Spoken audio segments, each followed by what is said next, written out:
warahmatullahi wabarakatuh. Bismillah, alhamdulillah, wassalatu wassalamu ala rasulillah Muhammad ibni Abdillah wa ala alihi wa ashabihi wa mawalah, wala haula wala quwwata illa billah. Rabbana la ilma lana illa ma 'allamtana innaka antal alimul hakim. Rabbana wa tub alaina ya maulana innaka antat tawwabur rahim. Amma ba'du. Para bapak, para ibu, jamaah sekalian rahimakumullah, dan umumnya segenap umat Islam di mana saja yang pagi ini dapat mendengarkan suara Masjid Jami'. Marilah kita lanjutkan pengajian kita. Kita dulu masih membicarakan tentang pola makan Rasulullah Shallallahu Alaihi Wasallam, ya. Kenapa Rasulullah itu mengatur pola makan? Karena pola makan itulah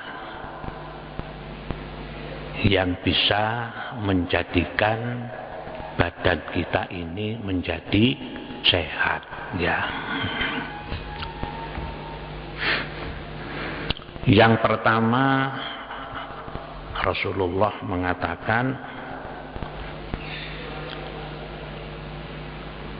bahwa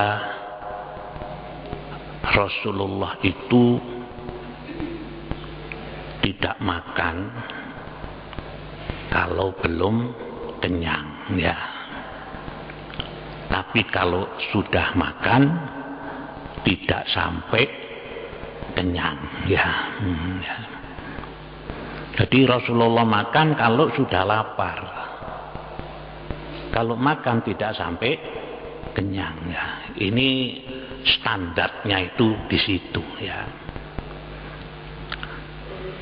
Nah, kemudian lagi Rasulullah mengatakan bahwa isi perut yang ideal, yang dikatakan isi perut yang seimbang, itu apabila perut kita itu berisi 3 macam. 1, berisi makanan. 2, berisi minuman atau air. Yang ketiga, berisi hawa, ya. Jadi kalau sudah perut kita ini bisa terisi 3 hal ini namanya perut kita itu standar, ya. Makanan, minuman, kemudian hawa, ya. Kalau makanannya banyak, minumannya banyak, tidak ada hawanya, ya. Akhirnya menggeh-menggeh, ya. Nah, atau minumnya banyak, hawanya banyak, makanannya sedikit. Nah, itu juga tidak imbang. Jadi ini Rasulullah ini adalah membuat satu standar keseimbangan isi perut. Thulutun li ta'amihi wa thulutun li syarabihi wa thulutun li nafsihi. Mari ini kita praktekkan. Ini pangkal pokok daripada pola makan Rasulullah Sallallahu Alaihi Wasallam, ya.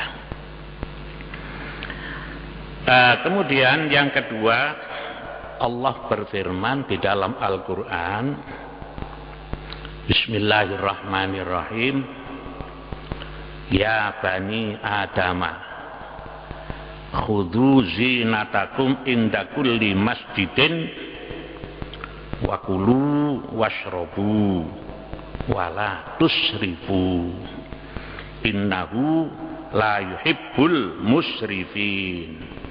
Ini surat Al-A'raf ayat 31. Wahai anak Adam, pakailah pakaian kalian yang indah di setiap atau memasuki masjid. Makan dan minumlah, serta janganlah kalian berlebih-lebihan. Sesungguhnya Allah tidak menyukai orang-orang yang berlebih-lebihan. Jadi isinya ayat ini ada dua, ya. Pertama, khudhu zinatakum inda kulli masjidin.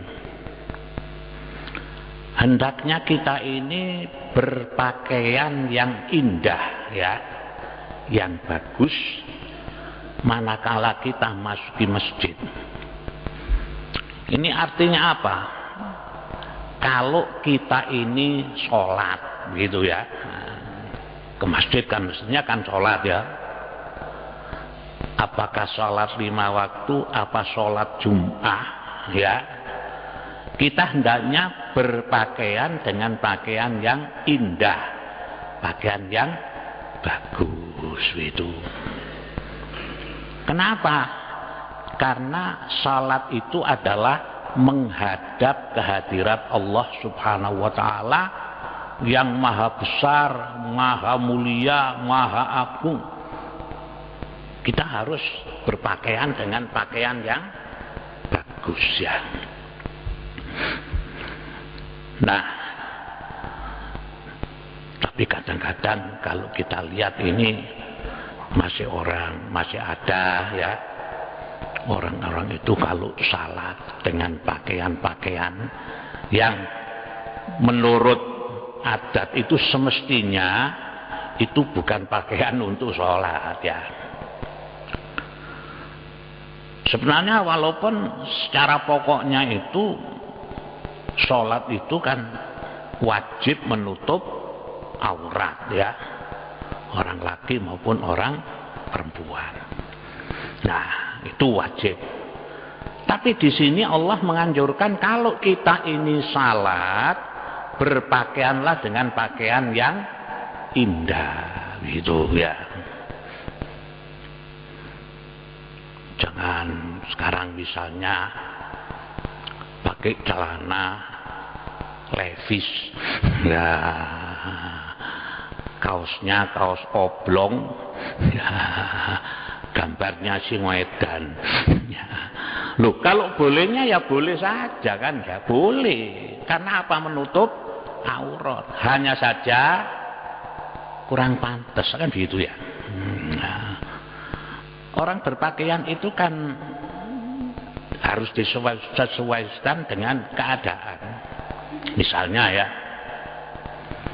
kalau rekreasi, ya, gitu, ya, ya pakaiannya pakaian rekreasi, ya, pakai celana, pakai kaos, boleh, ya, ya.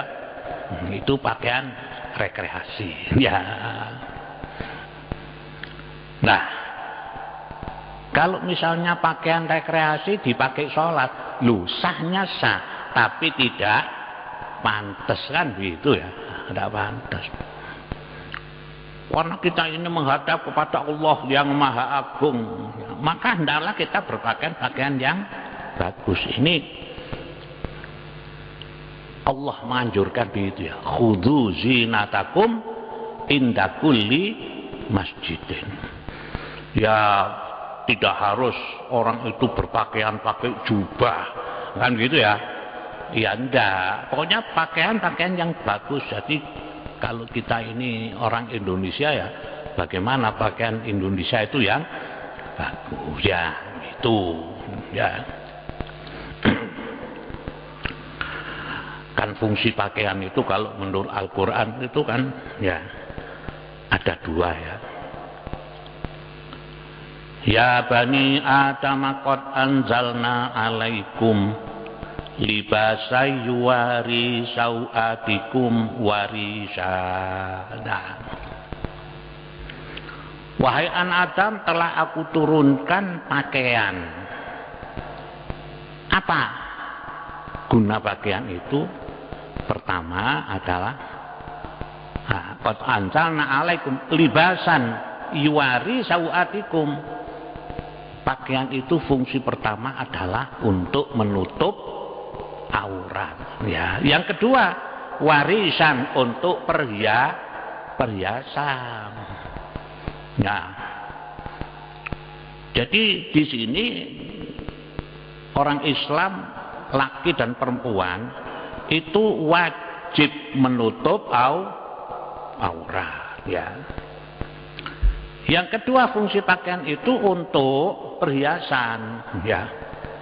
Sekarang zaman modern ya, mode itu kan berubah-ubah ya. Nah, apalagi mode pakaian perempuan itu kan sering berubah-ubah ya. Tidak apa-apa, modelnya disesuaikan dengan perkembangan zaman, tapi fungsi pokoknya adalah untuk menutup aurat ya, untuk menutup aurat. Saya pernah ya malam tahun baru yang 2010 dulu ya, itu oleh anak saya diajak malam tahun baru di Bandung ya, di Bandung, di sana 2 malam. Nah, pada waktu di situ kan di Bandung itu hotel-hotel itu semua penuh ya, karena banyak orang-orang dari luar kota. Orang Jakarta itu banyak tahun baruan itu ada di Bandung. Yang saya perhatikan ya, pada waktu saya duduk-duduk di lobi di depan hotel itu, orang yang datang itu ya pakaiannya ya, ibunya pakai busana muslim ya, pakai jilbab, anak-anaknya perempuan pakai katok pendek ya. Ya, bapaknya pakai celana ya bagus kelihatan orang muslim, tapi anak-anaknya ini pakai katok pendek ya, padahal anak perempuan ini kan ya ukurannya kan sudah dewasa semua ya sudah ukurannya mahasiswa. Nah ini yang nggak cocok begitu kan ya. Ya betul, tahun baru itu kan rekreasi begitu ya. Tapi ini namanya pakaian hanya untuk perhiasan, tapi tidak dipergunakan untuk menutup aurat ya, untuk aurat. Saya lagi pernah itu naik pesawat dari Jakarta ke Malang ya. Itu di depan saya itu ada seorang perempuan ya, nggak tahu itu orang Malang apa orang Jakarta ya. Orang itu usianya ya sudah sekitar 40-an. Waduh, modis ya, pakai baju kaos katok pendek ya, kacamata lebar, wah, rambutnya dicat kuning ya, pakai kalung, bandolnya itu bandol Allah. Waduh, oh boy ya, bandolnya itu bandol Allah ya. Nah ini kan enggak cocok ya, enggak, artinya perempuan pakai katok pendek ya, modisnya begitu seperti orang seperti orang turis ya, rambutnya dicat, kalungnya bandolnya Allah ya. Nah ini kan tidak cocok namanya ya. Jadi hanya perhiasan tapi tidak menutup aurat. Nah, jadi kita harus bisa menyesuaikan ya. Kemana kita itu berpakaianlah sesuai itu ya. Kalau misalnya Pak Tani ke sawah ya berpakaian bagaimana Pak Tani pergi ke sawah ya. Kalau seperti celana Levi's itu kan asalnya kan dari Amerika itu ya, celana Levi's ya. Itu kalau masih muda-muda ya pantas ya pakai celana Levi's. Sumure wis sudah 5 celanane Levi's ya. Kaos oblong gambare singa edan kan tidak cocok ya, digawe sembahyang pisan lah begitu ya. Kalau di Amerika itu pakai celana Levi's itu yang biasa pakai itu kan koboi ya. Koboi itu kan apa namanya, yang pekerjaannya itu menggembala sapi ya, menggembala kambing itu pakai celana. Nah, di sini itu resepsi kemanten celana Levi's kan tidak cocok kayak mestinya kalau ke resepsi perkawinan ya pakaiannya yang sesuai. Celana Levi's pakai Jumatan ya, pakai Jumatan. Celana Levi's kaosnya oblong gambarnya singa edan kupluk kaji ya. Ini namanya orang yang kurang bisa menyesuaikan diri, sebab kata Allah tadi apa? Khudzu zinatakum inda kulli masjidin, gitu ya. Kemudian isi ayat ini yang kedua, wakulu wasrobu wala tusrifu innallaha la yuhibbul musrifin. Makanlah, minumlah, tapi jangan berlebih-lebihan gitu. Karena Allah tidak senang terhadap orang yang berlebih-lebihan. Jadi kalau konteksnya dengan ayat ini tidak berlebih-lebihan di dalam masalah makan dan minum. Tapi demikian juga kepada hal-hal yang lain, ini kita tidak dibenarkan untuk berlebih-lebihan. Jadi bukan hanya makan minum saja. Ya. Lah karena ini kaitannya dengan masalah kulu wasrobu, makanlah, minumlah, tapi jangan berlebih-lebihan gitu ya. Jangan berlebih-lebihan ya. Nah, bagaimana ukurannya makan tidak berlebih-lebihan itu? Itu tadi bahwa Rasulullah itu makan kalau sudah lapar, kalau sudah makan tidak sampai kenyang gitu ya. Jadi misalnya sekarang teori-teori yang ada di dalam pelaksanaan puasa itu kalau kita laksanakan sesuai dengan tuntunan Rasulullah, betul-betul bahwa apa yang disampaikan oleh Nabi, sumu tasikhu, berpuasalah kamu maka kamu akan sehat. Itu kalau puasanya, makan, minum, sahur dan bukanya itu sesuai dengan tuntunan Rasulullah ya. Ini pola makan Rasulullah Shallallahu Alaihi Wasallam yang pertama ya. Inilah yang menjadikan pangkal pokok sehat ya.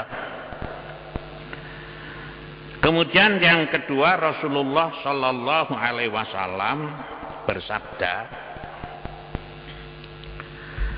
al-ma'iddatu haudul badani ilaihal uruku waridatun fa'idha sokhatil ma'iddatu sodarotil uruku bisyikhati wa idha sakomatil ma'iddatu sodarotil uruku bisakomi.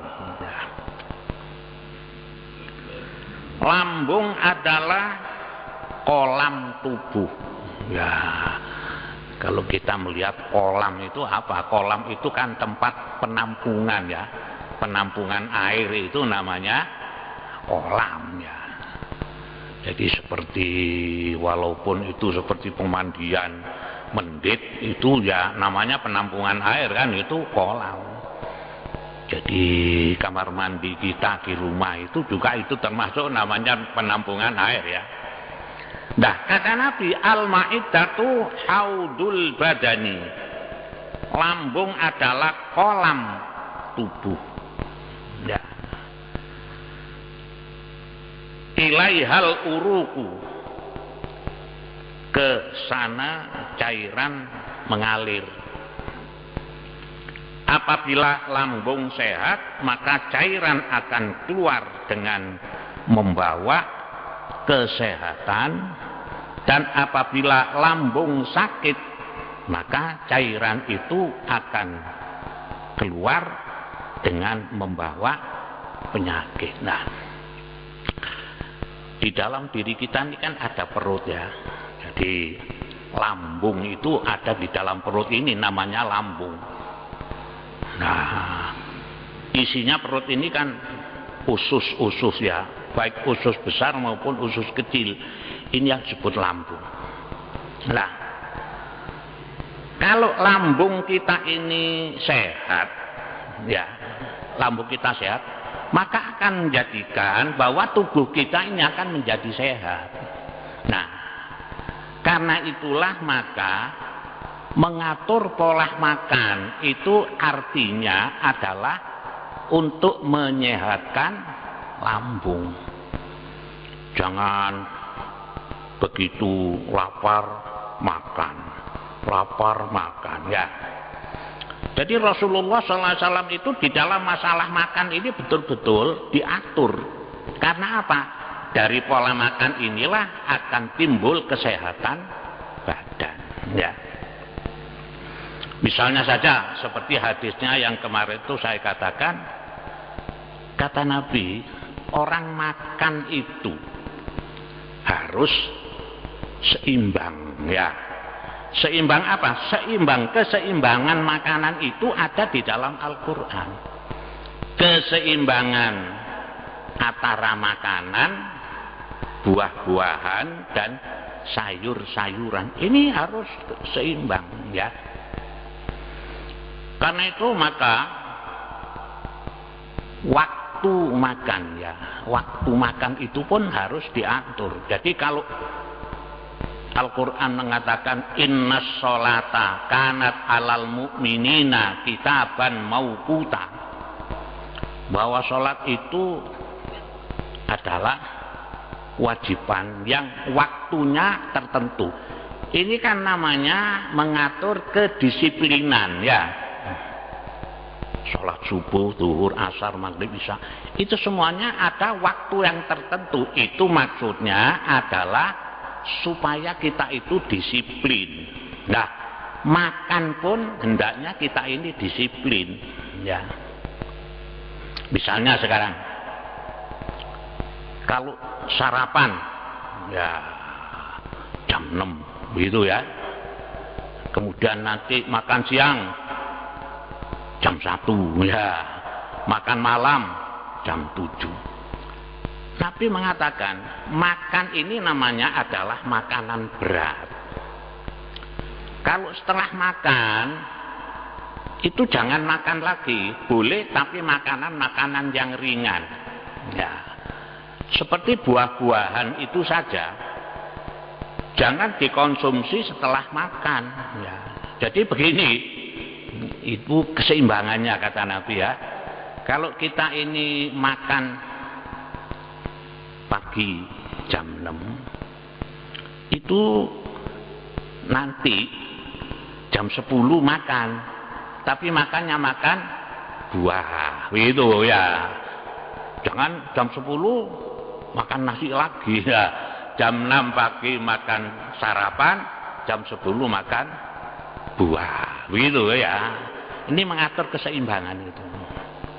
Jam 1 makan siang, nanti jam 3 makan buah loh gitu ya.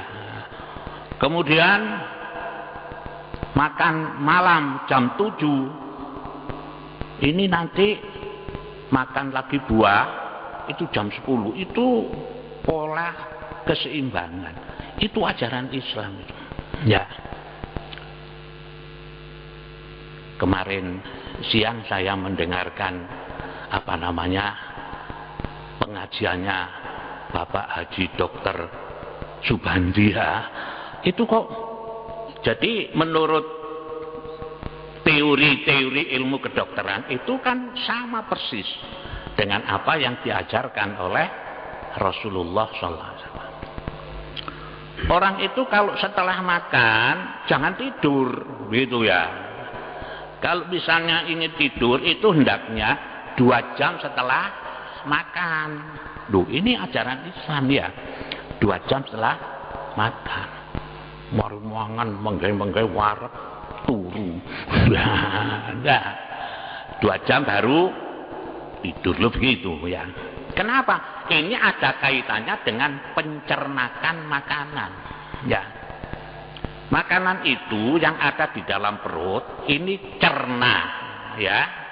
Cerna itu artinya lembut, begitu ya. Kalau sudah minimal itu 2 jam, loh ya, minimal 2 jam. Ini kan pola makan Rasulullah, begitu ya. Karena itu maka yang baik kalau kita makan itu puluhan itu dikunyah sampai lembut, ya. Malah ukuran kalau 1 puluh dimakan sampai lembut itu kalau bisa ya dikunyah sampai 40 kali. Ya. Ini sebetulnya dikunyah sampai 40 kali itu bisa membantu pencernakan, ya. Jadi karena di mulut ini sudah lembut, maka nanti pekerjaan usus ini tidak begitu berat. Karena apa? Karena sudah lembut, ya, ada di mulut. Begitu ajaran Rasulullah menurut pola makan Rasulullah, ya. Nah, itu semuanya begitu. Jadi kalau ini kita laksanakan, insya Allah kita itu menjadi orang yang sehat, ya. Karena arahnya itu tadi kan semuanya ke sana, bahwa perut itu adalah merupakan kolam, ya. Kolam di dalam tubuh. Kalau kolam ini sehat, maka badan kita akan menjadi sehat. Jadi itu semuanya adalah tergantung daripada pola makan. Ya. Jadi kalau makan itu kan namanya makan berat, ya. Nah, jangan makan berat lagi. Ya, kalau makan keripik itu enggak apa-apa lah, ya. Golongan keripik ya, toh. Ya, kacang gitu.